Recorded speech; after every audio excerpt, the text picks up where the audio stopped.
Thank you very much for asking me over from the other place. My name perhaps gets me a look in over here.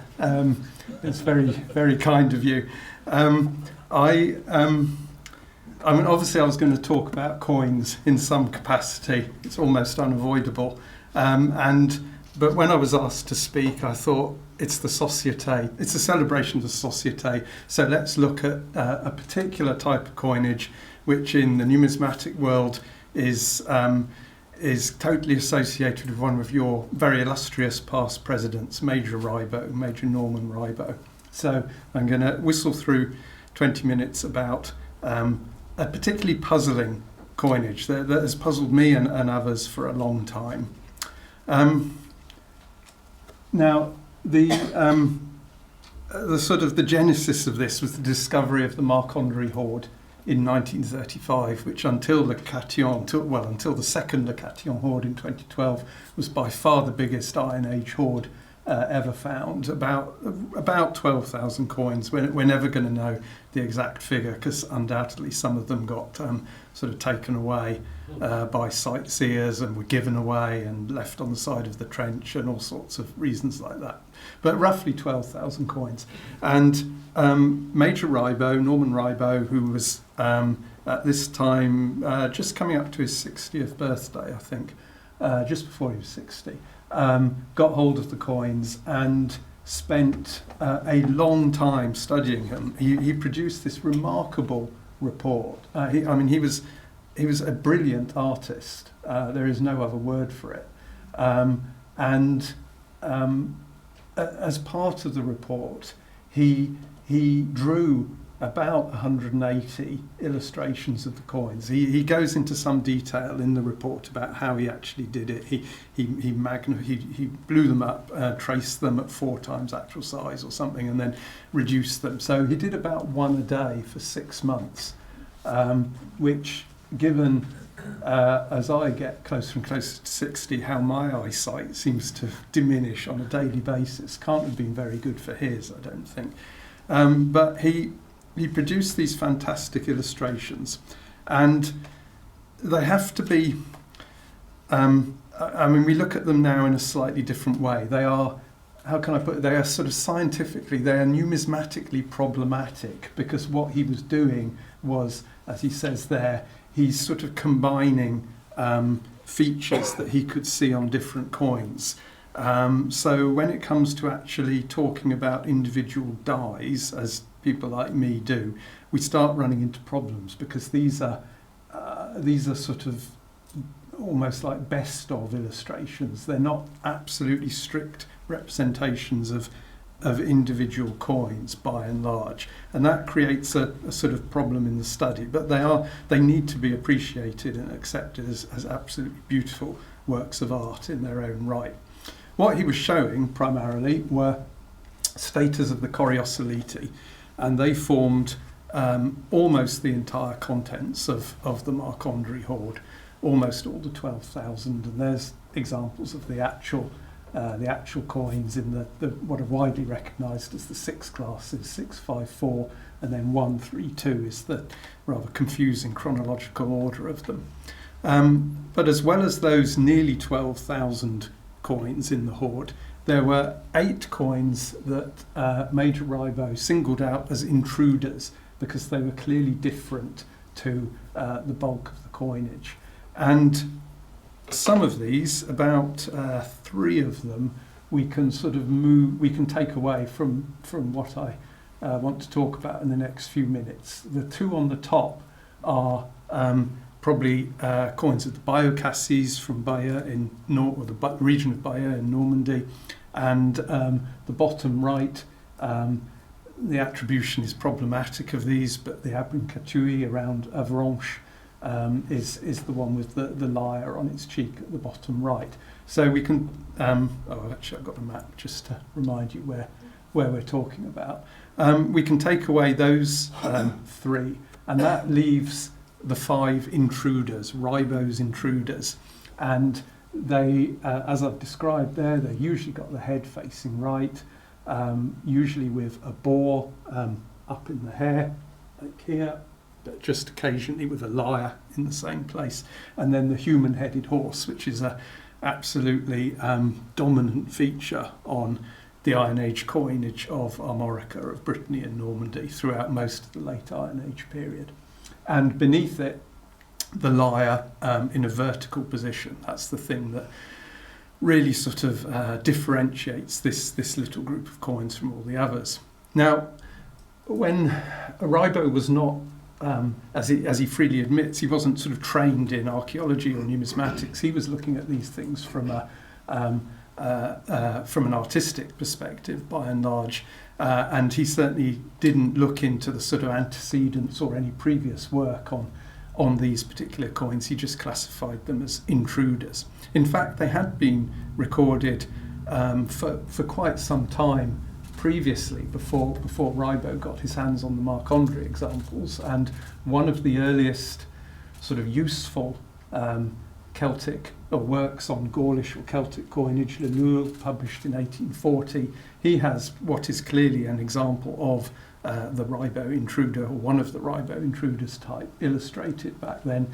There's a modern, if you like, modern example, a recent example from the Câtillon too, which is clearly the same type of coinage.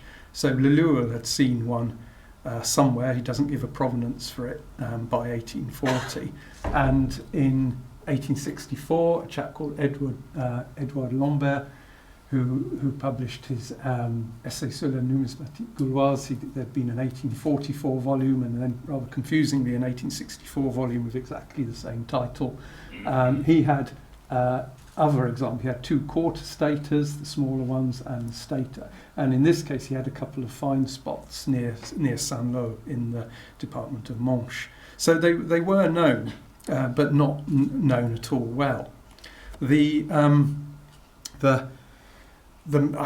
main figure to exclusion of almost anybody else, Jean-Baptiste Colbert de Beaulieu, in working on Iron Age numismatics after the Second World War, he absolutely dominated the field for about 40 years. He barely makes any reference to these intruders.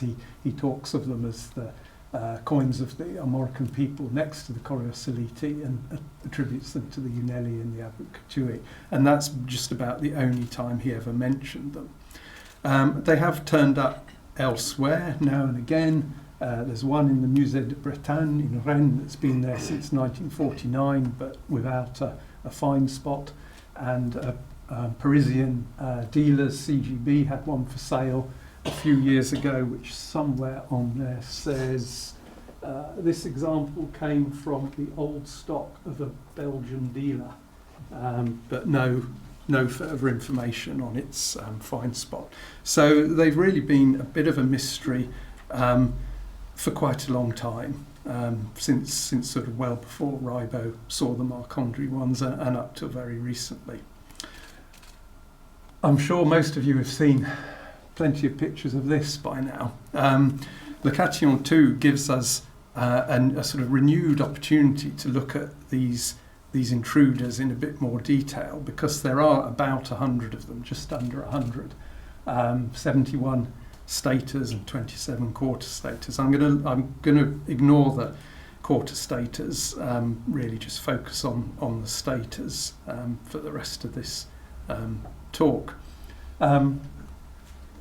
And as the coins came up, were cleaned off the hoard, and I got to see the images. I sort of built up a rough and initial classification of these, a sort of very much temporary or provisional work on them, and so I have whatever it is, 5 boar stater types. All of these have got boar in the hair on the obverse, and variations on the same basic theme of the human-headed horse and the vertical lyre underneath them. The charioteer over the horse changes.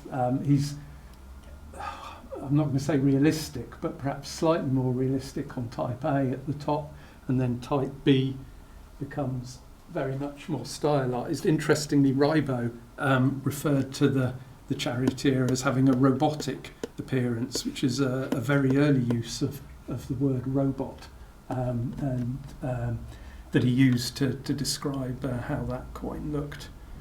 And then there's the lyre types, which are have either the lyre up above the hair in type A, or in this type on the cheek here. And these lyre types in particular, they look a bit, to sort of my eye, to having looked at lots of Armorican coins for many years, they look a bit scrappy. They're the quality of the engraving is not great. The sort of the horse is a bit not as nice, not as finely engraved as the Coriosolite coins, for example, and that has prompted people like me, who should know better really, to make all sorts of assertions about when these coins were produced.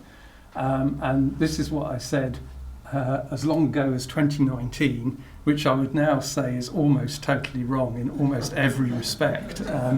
And I did this this stupid thing of people like me do again and again, of trying to link a few known historical figures with things that we find. And I should really have known better than mentioning Viridovics, because I don't think these coins have got anything to do with Viridovics now, having looked at them a bit more closely. And one of the reasons why I think my chronology is wrong, they're not very late, they're not in any way associated with Viridovics and the Gallic War, is looking at what numismatists do, looking at in great detail at the dies, at the chronology that we can get out of the linking the different dies that we used for the coinage.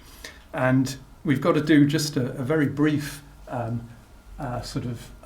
digression into the technology, the manufacture of these coins to explain this. They're all, some of you will know all this already, they're all hand-struck, they're all made with an obverse die, usually set, for example, set at the bottom there in a piece of wood or something like that, and then struck with the reverse die. And by studying the obverses and reverses and how they link up, you can start to form a chain of production, if you like. And this, in turn, gives you information about the chronology, about the length of time a coinage might have been produced over, about the intensity of production as well. So that die chain that I'm showing there is nothing to do with Armorican coinage. It's just an example of the left-hand column of numbers, the obverse dies, the right-hand column, the reverse dies, and how there are links between them. And this is how you can develop a sort of a chain of production and start saying something about the length of time over which it was produced. And there are different ways of representing these die chains. That's one way. This way, this is another one. This is one that I've been working on as just part of the Coriosolite coinage, which is extraordinarily complex, far more than I think I or others working on this had realised. This is just one group of coins among the earliest Coriosolite class 6, and you can see there's multiple die links going on here. There's intensive production. One assumes that basically, this is anachronistic the way I'm describing this, but people are coming to the strikers, the moneyers are coming to work each day, and just picking a couple of dies out of the box and using them for that day's strikes, and then maybe they pick another couple of dies out the next day. It's intensive production over possibly over quite a short period. And what has really struck me about now looking at the Rybot intruders in more detail is that they are totally different in terms of their die linking to really anything else I've looked at in the Armorican coinage so far, certainly anything from around the period of high production around the Gallic War.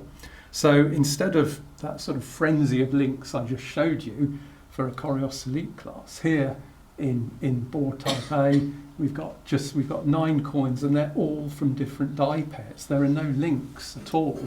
So you could argue that all they've got is one obverse and one reverse, and then when that runs out or when it gets too worn for further use, they get another obverse and reverse, carry on like that.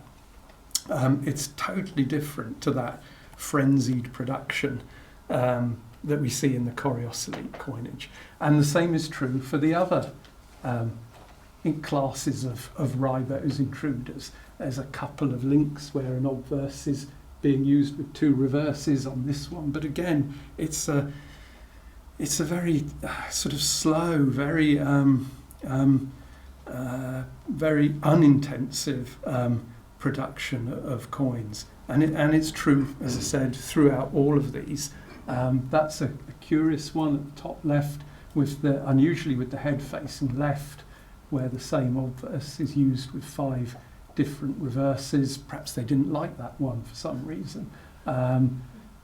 I should make it clear that these aren't all necessarily the product of the same mint as well. These could be different mints producing these, but what they do have in common is this actually very sort of restricted use of the coinage. It seems to be spread over quite a long time.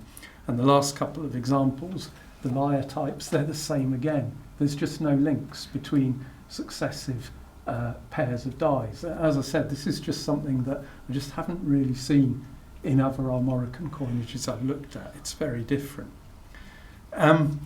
If we want another little bit of information that we might be able to use from the coins to tell us something about the chronology, we can look at the weights. And this, I need to do more work on this, but this is, in the red figures, just gives you the average weight for these coins. And several of them you can see, particularly this one, 7.29 grams, is quite significantly heavier than the usual run of the Coriosolite coinage. And generally, the heavier the coins are, the earlier they are. It's not a perfect relationship. It's not a relationship that changes consistently, but as a general sign, the heavier, the earlier they are. We're still unsure where they actually come from. I think I questioned in the sort of abstract for this talk whether they were made on Jersey. I don't think they were, but I'm not entirely sure where they did come up. There are so few find spots to go on, but we probably need to look somewhere in that region east of us here, somewhere across in the Cotentin, as a source. Perhaps those people who wrote long before I ever wrote anything about this, or before Rybot wrote anything about this. We need to go back to people like Lambert, who actually said, in reason of en raison de la matière, appartenir à une première émission de ces espèces chez les Unelli. They're an early strike. This is what the heavier weight and the lack of that intensive die linking suggests. They're actually quite early. They could be back in the early 1st century BC, something like that. They're nothing to do with the Gallic War at all. They're nothing to do with Viridovix or that final sort of explosion of Armorican coinage of the mid 1st century BC. And we should perhaps extend a little bit wider the sphere where they might have come from, because of the links between the Bio-Cassis coinage that were also in Rybot's intruders and the Abricatui at the bottom. But they remain pretty much, as they were for Major Rybot, pretty much enigmatic. Thank you.